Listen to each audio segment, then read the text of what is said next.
Welcome to my channel PN study topic. इस video में हम सीखेंगे जोड़ पर इबारती प्रश्न।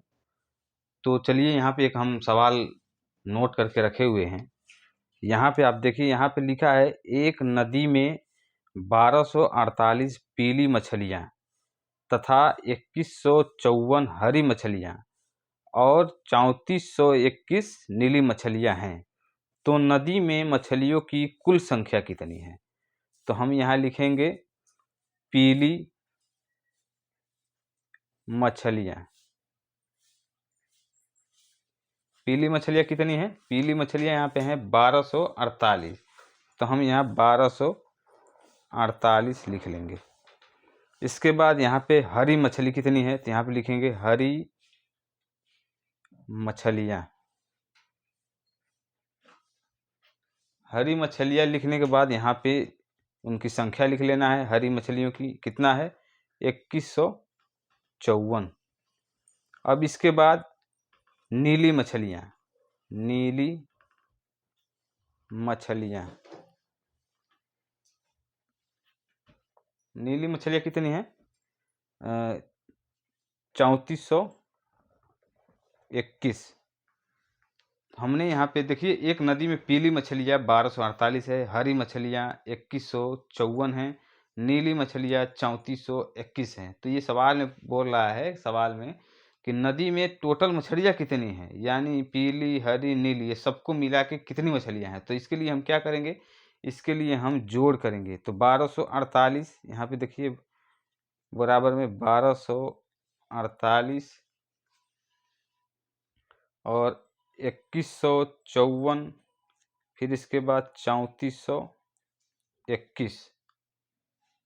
आप यहाँ देख सकते हैं कि पीली मछलियाँ 1248, हरी मछलियाँ 2154 और नीली मछलियाँ 3421। तो ये टोटल कितनी मछलियाँ हैं, यही सवाल में ये पूछ रहा है। तो टोटल टोटल जोड़ मतलब काउंट करने के लिए हम जोड़ते हैं। तो इसे हम जोड़ लेंगे तीनों को।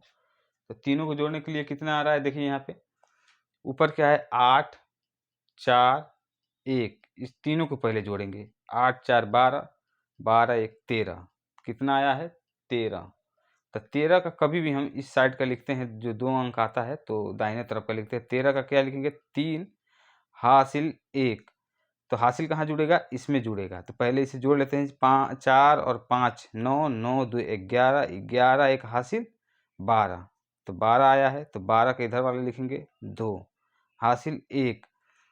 तो 1 कहाँ जुड़ेगा? अब यहाँ 1 जुड़ जाएगा। तो 2 1 3, 3 और 4 7, 1 हासिल 8। तो यहाँ पे 8 लिख लेंगे। फिर इसके बाद यहाँ पे देखिए लास्ट वाला 1 और 2 3 और 3 3 6। यहाँ पे 6 आया।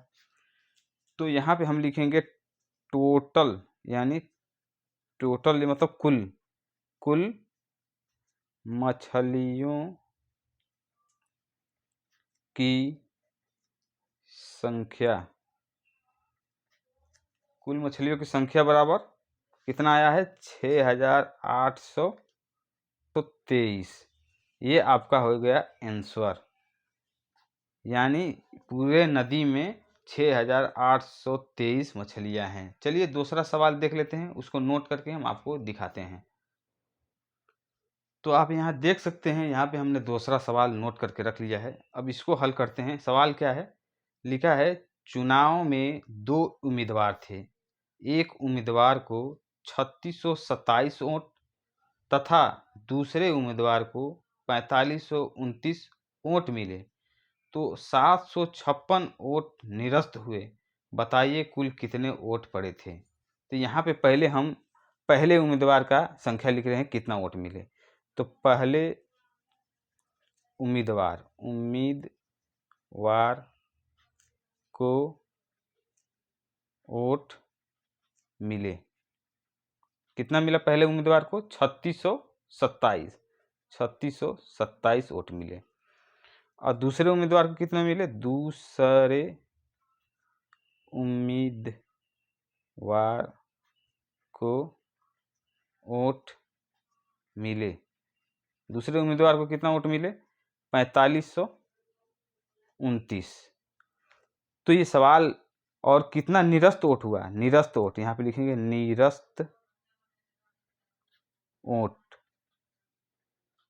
निरस्त वोट इक्वल टू कितना 756।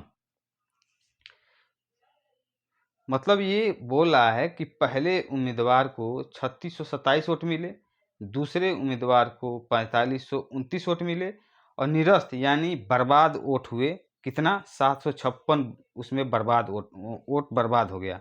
तो ये सवाल में बोल रहा है कि बताइए कुल कितने वोट पड़े, यानी कितने लोगों ने वोट दिया जाके। तो यहाँ पे देखिए 3627 वोट मिले पहले उम्मीदवार को, तो ये तो 100% कन्फर्म है कि 3627 वोट पड़े। फिर उसके बाद दूसरे उम्मीदवार को मिले कितना 4529, यानी ये भी कन्फर्म है कि 4529 वोट ये भी पड़े। तो ये दोनों मिल जोड़ेंगे तो उसके बाद यहाँ पे लिखा है निरस्त वोट, ये भी वोट पड़े, किसी न किसी ने डाला ही होगा 756 वोट, लेकिन ये बर्बाद हो गया क्योंकि सही तरीके से वोट नहीं डाला। तब ये बोल रहे हैं कि कितने लोगों ने पूरा टोटल वोट दिया है। तो यहाँ 3627 वोट ये हो गया और 4529 वोट ये हो गया, 4529 वोट ये हो गया और 756 जो है ये निरस्त हुए यानी बर्बाद हुए। तो ये भी किसी न किसी ने दिया ही होगा, तो ये भी वोट में ही गिनती होगा। तो 756 वोट ये भी जोड़ लेंगे। अब इसे हम काउंट कर लेंगे प्लस करके। अब यहाँ पे हम जोड़ लेंगे इनको, 7 और 9 कितना हुआ 16, 16 6 22, कितना आया है 22। तो 22 का हम इधर वाला अंक लिखते हैं, 22 का 2, तो यहाँ पे 2 लिखेंगे, हासिल 2, 2, तो 2 और 2 4, 4 और 5 9 और ये हासिल 2, तो 9 2 11, 11 आया है। 11 के इधर वाला लिखेंगे 1, तो 1 इधर लिख लेंगे और 1 हासिल हुआ।